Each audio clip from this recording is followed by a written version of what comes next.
gentlemen, and welcome to this week's edition of CINEKYD Television Theater. I'm Bob Clark, the Executive Director of CINEKYD Enterprises Incorporated, and I'm so pleased that you could be with us for 30 minutes of television entertainment designed and developed by our kids, who range in age from 7 to 17 years. What you're going to see is the result of their efforts. Believe it or not, this half hour was created by children. Okay, to start the show, journey with me now to the mythical town of Oakdale. In the past weeks, we've met a number of fascinating, peculiar characters. They're part of a story that we call Skeleton in the Closet.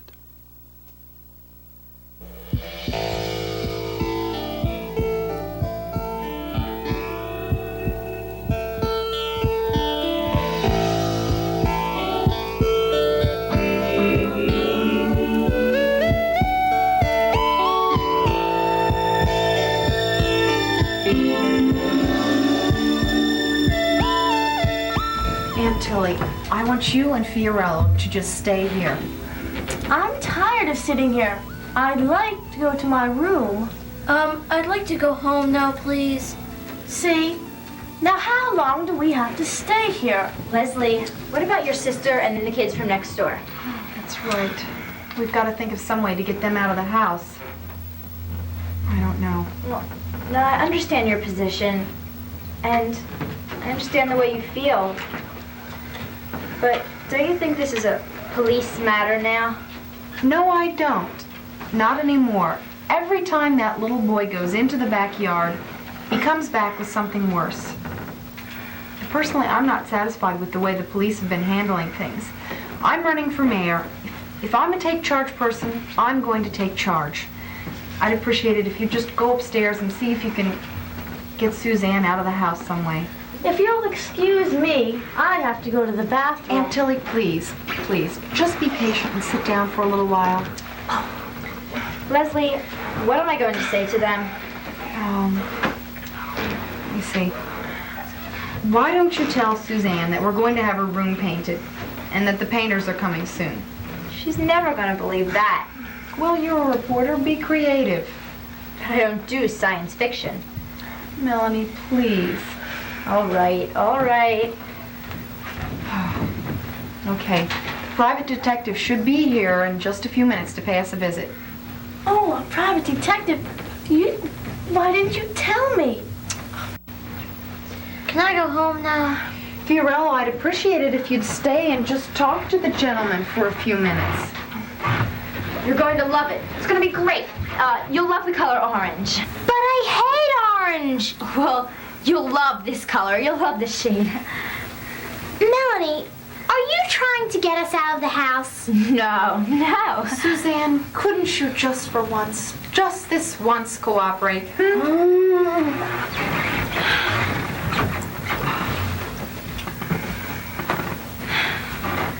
Oh, we almost forgot. Yes, thank you for such a lovely afternoon. We had such a wonderful time. You guys! Well, goodbye. Goodbye.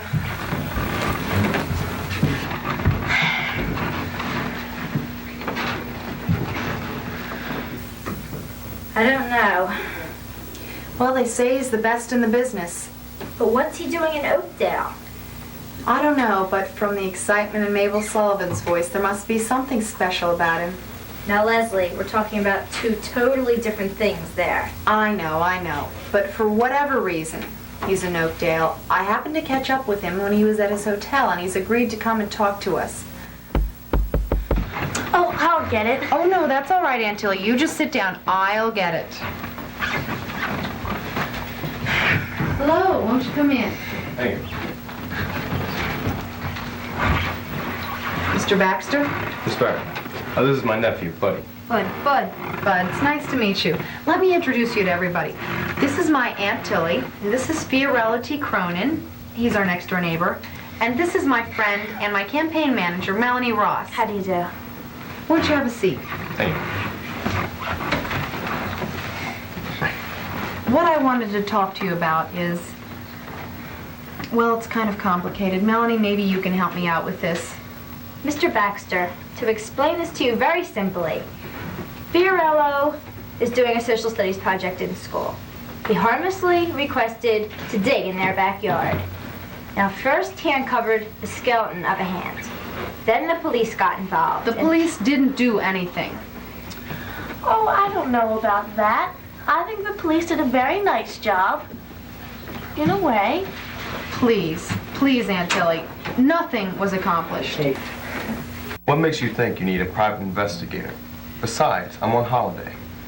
Well, I'm running for mayor, and I think there are a couple of things that need to be considered. Also, Fiorello's gone digging again. Only this time he didn't find a hand. Allow me.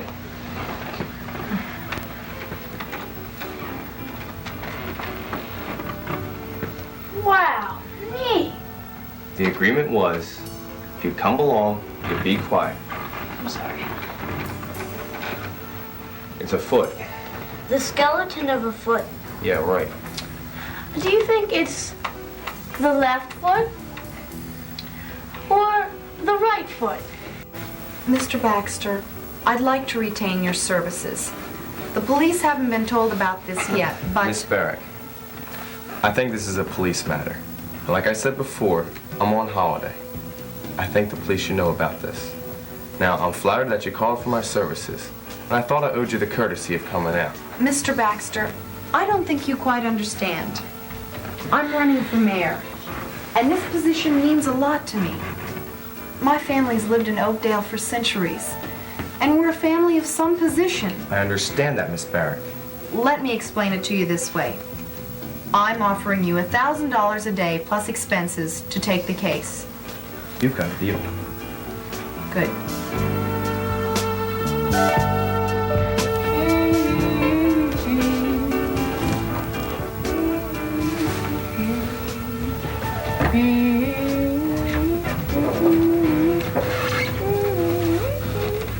Oh, good morning, Kate. Morning, Abe. It's a fine day, isn't it? Oh, lovely. There's nothing better in the morning than a nice fresh cup of coffee. Oh, nothing better than a nice fresh cup of coffee to start off the morning.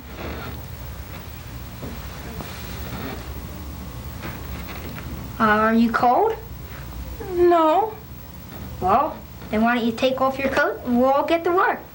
Well, you see, when I woke up this morning, I said to myself, Kate, when you go into work today, if there's no help in the kitchen, you're not going to work. So I came in and I saw that there was no help in the kitchen. So now I'm going to leave. And it's been so long since I paid my sister a visit.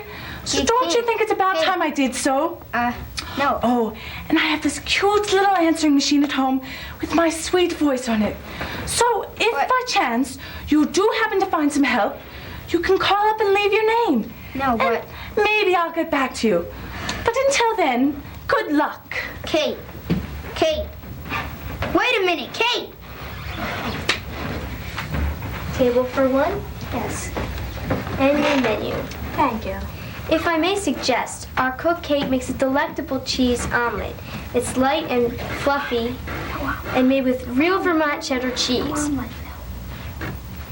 How about some coffee with some buttered toast and with jelly? Abe. Or if you really enjoy pancakes, Kate makes a delicious blueberry pancake. How about some orange juice with some Rice Krispies? Abe! Cousin here is such a kidder. Excuse me. What is going on? Well, if you would go in the kitchen and look around, you know what you would find? What? Nothing. Well, you would find pots and pans and a stove, but no cook. Why? Well, there was no help, so Kate walked out. Why didn't you...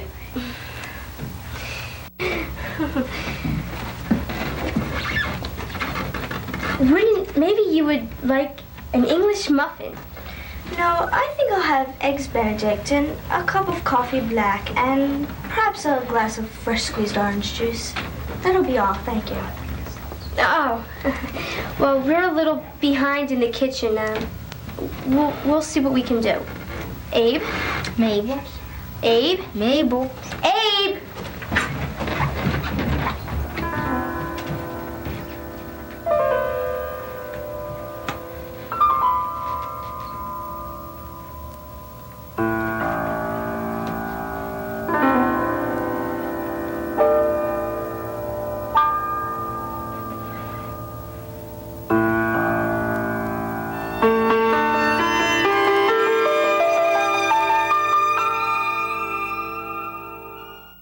And now, a little bit of music. I'm delighted that so many of the parents and grandparents who watch CINEKYD Television Theater have enjoyed this next series. You know, young Matt Harlem is too young to remember Al Jolson. As a matter of fact, a lot of what you see, he has learned just during the past weeks in doing Jolson Sings Again.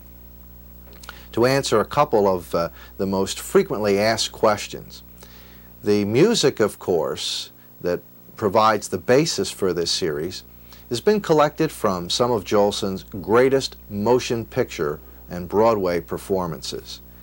And then Matt has had to master the movements and the gestures that were a part of the genius of Al Jolson. Enough said. Settle back and relax and enjoy Jolson Sings Again.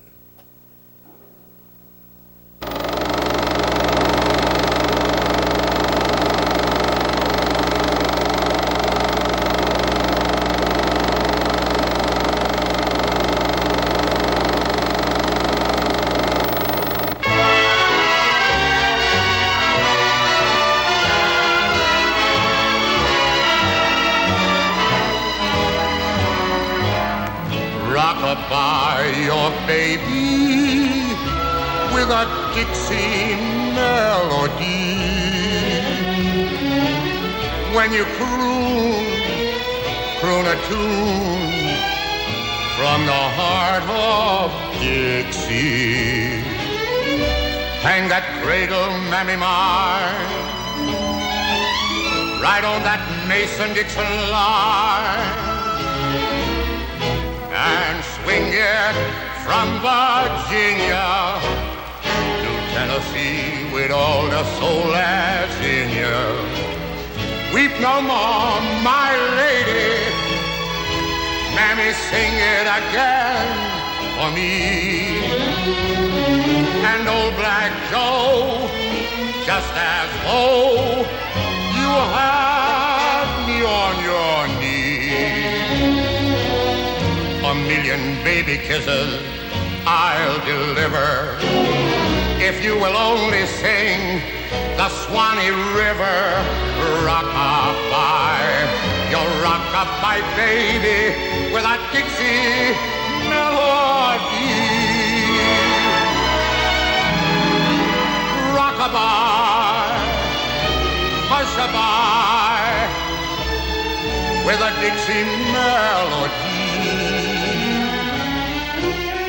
When you croon a tune from the heart of Dixie. Hang that cradle, mammy mine, right on that Mason-Dixon line, and swing it from Virginia to Tennessee with all of the soul that's in you. Mammy, listen what they're playing. They're playing Weep No More, My Lady. Sing it for me. And old Black Joe, just as though you had me on your knee. A million baby kisses I'll deliver if you will only sing the Swanee River. Rock-a-bye, you'll rock-a-bye, baby, with a Dixie melody.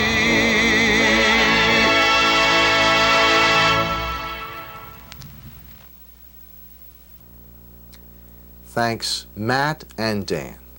Another superb job. Now, ladies and gentlemen, a series called When I Grow Up. This week, our host, our producer, our editor, our technician, young Dave Trachtenberg, went to an autograph party and interviewed Ms. Susan Chatfield, who has done quite a bit of writing over the past years. Well, let's see what Dave discovered in this week's edition of When I Grow Up.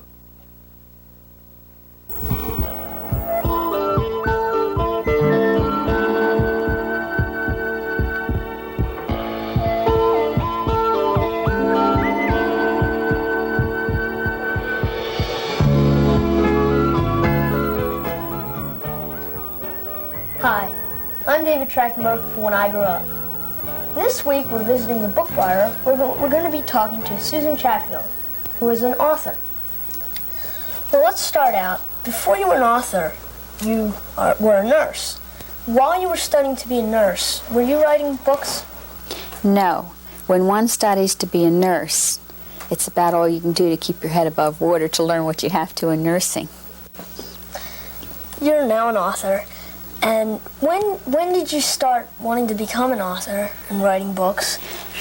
If I had to think back at that time, even though I loved reading historical romances like Frank Yerby, if I could have at that time, but the thought never entered my mind, of course, I think I would have started at that time, because I was writing poetry, English, art, languages. They were all my majors, and I loved them the most. So I guess I was writing, in a sense. In all my English classes, we had to write compositions and poetry and things, and I always did that.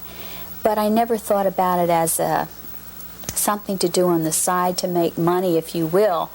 It never occurred to me that there was such a thing out there to do that, and I'm not even sure at that time if there was. It's only recently that they've started doing this. Mm-hmm. Could you briefly describe the kind of writing you do and some of your books that you've written? Okay. Basically, what I prefer to write are category contemporary romances. Now, a category paperback romance is usually your 200-page book. It's one of the shorter books. And a contemporary is something that deals with modern-day life. I write categories, and they are romances dealing with everyday people. What were some of the books that you've written? Well, I wrote Bride of the Lion. Dawning of Desire just came out in March. That's Adele Ecstasy. I wrote Leaves of Fire, Flame of Love. That's Adele Ecstasy. Beware the Greek. That's an Avalon hardcover. I think it will be a hardcover. They have it right now. And that should be, I should hear from them soon. I think they're doing that one. I've just completed The Love Bargain. And I lose track. As soon as I do one, I forget about it right away and go on to the next. Banyan's Daughter. Now, both of those are in England right now for Harlequin. So, and right now I'm working on The Gambling Man, because Atlantic City is so close, we have to get something in there about casinos. That's the one I'm working on now. So I'm on number 7 right now. How do you get the ideas for the characters that are in the books? Well, basically, all romance characters are fantasy. And you're dreaming of something. Basically, you start on the premise, wouldn't it be nice if? And then you think, and wouldn't it be nice if he looked like this? Now, the male characters are no problem for me whatsoever. I'm a movie buff. I love movies. I love tall, dark, handsome men. I always have. And I love Westerners. So basically, it isn't too tough for me, somebody who grew up on Zane Grey and historical novels, to picture a very tall, dark, handsome man as a hero. Women, the heroine is no problem whatsoever either, because basically, because I'm so short and dark, they're everything I always wanted to be. They're blonde, slim, long legs, beautiful. So that's no problem. It's my fantasy. I can make them anything I want, and that's why I enjoy it so much. What do you think the hardest part of writing is? Getting your plot together. Got the idea for this Santa Fe story about a ranch where a model from New York comes to a ranch to meet a grandfather she never knew she had. And I'll turn right around and have certain ideas. I call them scenes. They aren't outlines, but they're scenes I'm going to interject in the story at some time. And I suddenly, while I'm typing it, think, well, this isn't what's going to happen. I get a whole new idea as I'm typing. Many times I've three scenes that I was definitely had down pat, was going to use in that book, will be shelved because I came up with better ones while I was typing, and I'll have changed everything around. Well, the next question would be, what is the easiest part of writing? Writing. The hardest part is getting the plot and making it something different, something strong, making your characters very compelling, not mundane. After all, let's face it, people are reading these because they are fantasy. The last question would be, at CINEKYD, we have our own CINEKYD journal, which writes stories about CINEKYD. What kind of thing would you tell them about writing? I would say, if anyone, no matter what the age, you're 13. When I was 13, I was reading. If I had had someone who could say to me, pursue it, and be given the opportunity to direct myself through my schooling years and after school years into a writing career, to take the right courses. Don't let anybody ever say, that's ridiculous. Why do you want to be a writer? You're never going to go anywhere. Nobody makes money. You've heard of writers starving in garrets and everything. Hey, that's very true. You may get a million rejections. I know that we all do. But don't let anybody ever stop you. Thank you, Miss Sheffield. I'm sure the CINEKYD Journal staff will take that into consideration. Well, we appreciate talking to you, and we appreciate you watching When I Grow Up. This is Dave Trachtenberg from the Dottie Newson Book Barter Shop. See you in the weeks to come. Good night. Thank you, Dave, and thank you, Mrs. Chatfield, for sharing the time with us. And now, ladies and gentlemen, from the world of creative writing and publishing to a place not found on every map. I think by now you know that I'm speaking of the location by the pretty lake with the chestnut trees. It's time to visit with the kindly old puppet maker, the tiny helpers. Journey with me now to Uncle Flywheel's workshop.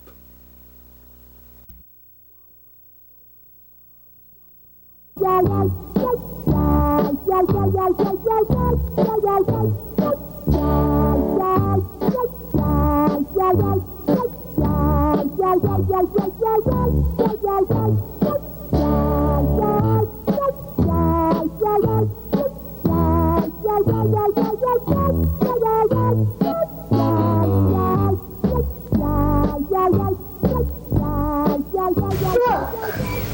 caterpillar. But he's green. I've seen green caterpillars before. When have you ever seen a green caterpillar? I don't know. Lots of times. She's a girl. How do you know? Well, she does have lipstick and pretty eyes. Hey, this must be Grace. How would you know? Uncle Flywheel did say he was going to do a little insect puppet and that her name would be Grace. She doesn't look too little to me. I'll get him. Uncle Flywheel! Uncle Flywheel!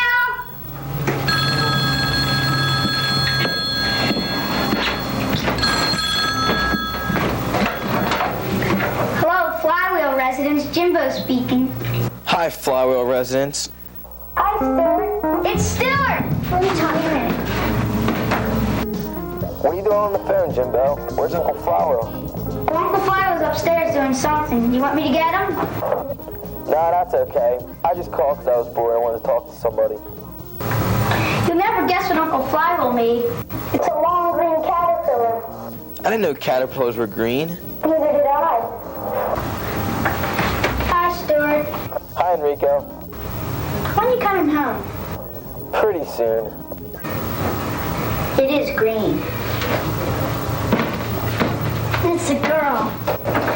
Oh, hello, Stuart. Oh, Nellie.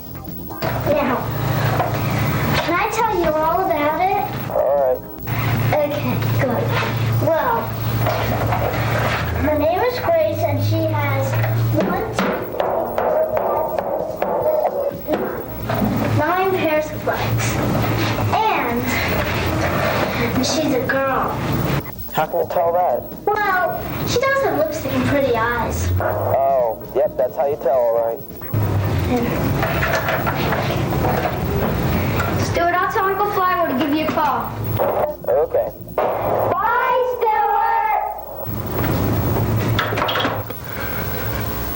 Goodbye, Stuart. What was that? I don't know. Did you say something? Goodbye, Stuart.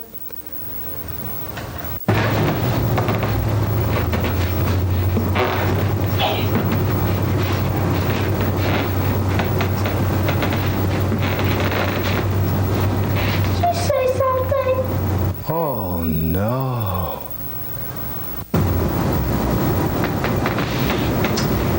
See? She didn't say anything.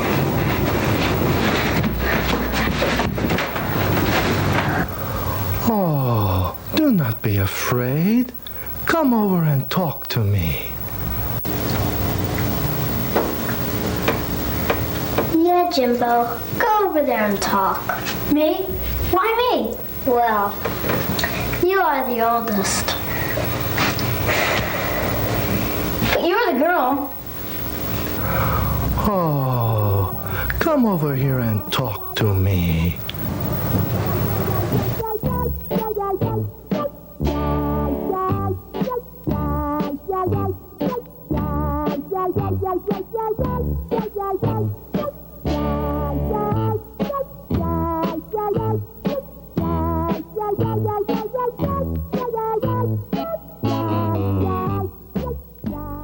Hello.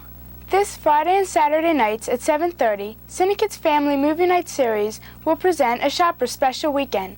Parents who'd like to spend an evening shopping can drop their kids off at CINEKYD and rest assured that their children will be entertained by a great lineup of classic film features. Friday night will be Swashbuckler Night, with the dashing Errol Flynn starring in an exciting adventure film, Captain Blood. Saturday night's feature will be a classic Western action film starring Roy Rogers and Gene Autry. Tickets are $1.50 in advance and $1.75 at the door. Be at CINEKYD's Gordon Odeon for a Shopper Special Weekend with Swashbuckler Night and Cowboy Night, Friday and Saturday nights at 7:30. For tickets or more information, call 659-4696. Thanks for being with us. Until next week, then, this is Bob Clark. Good night and God bless.